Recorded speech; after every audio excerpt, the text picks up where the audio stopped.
সাগৰ e-media সংস্থাক বিশ্ব পৰিৱেশ দিৱসত এনেকৈ গছপুলি বিতৰণ কৰাৰ কাৰণে মই ধন্যবাদ আৰু কৃতজ্ঞতা জ্ঞাপন কৰিছোঁ। তেখেতসকলে সঁচাকৈ এটা সুন্দৰ কাৰ্যসূচী গ্ৰহণ কৰিছে। তেখেতসকল ধন্যবাদৰ পাত্ৰ। কিন্তু একেটা সময়তে আমি মনত ৰাখিব লাগিব যে গছপুলিটো ৰুলে নহ'ব, গছপুলিটো বচাব লাগিব, গছপুলিৰ পৰা আমি বৃক্ষত পৰিণত কৰিব লাগিব আৰু তাৰ কাৰণে আমাক লাগিব সাষ্টেইন এফৰ্ট, অনবৰতে লাগি থকাৰ ধৈৰ্য। সেইকাৰণে অসমীয়াত এটা কথা আছে কি বুলি কয়, পঢ়াই পঢ়ে ৰুৱে পাণ, এই তিনিওৱে নিশ্চিন্তে। তাৰমানে যদি এটা গছপুলি ৰুব লাগে, এটা পাণপুলি ৰুব লাগে, তেতিয়াহ'লে তেওঁ সেই কামটোত লাগি থাকিব লাগিব। গতিকে মই আপোনালোকক অনুৰোধ জনাইছোঁ, এই কামটো যাতে হওক।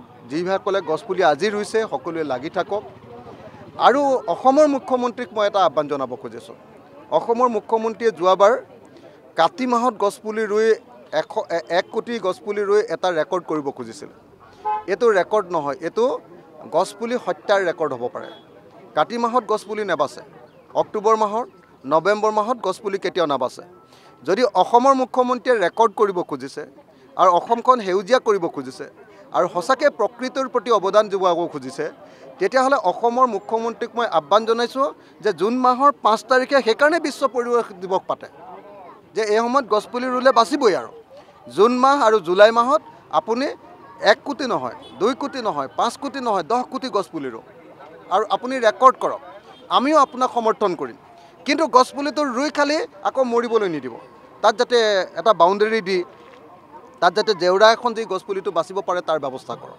কিন্তু অকল চমক সৃষ্টি কৰি গছপুলি ৰুই গছপুলি মাৰিলে তেতিয়াহ'লে এইটো এটা বৰ ডাঙৰ পাপ হ'ব। যোৱাবাৰ 1 কোটি গছপুলি ৰুই হিমন্ত বিশ্ব শৰ্মা চৰকাৰে 80 লাখতকৈ বেছি গছপুলি মাৰি পেলালে। এইটো বহুত ডাঙৰ পাপ হৈছে।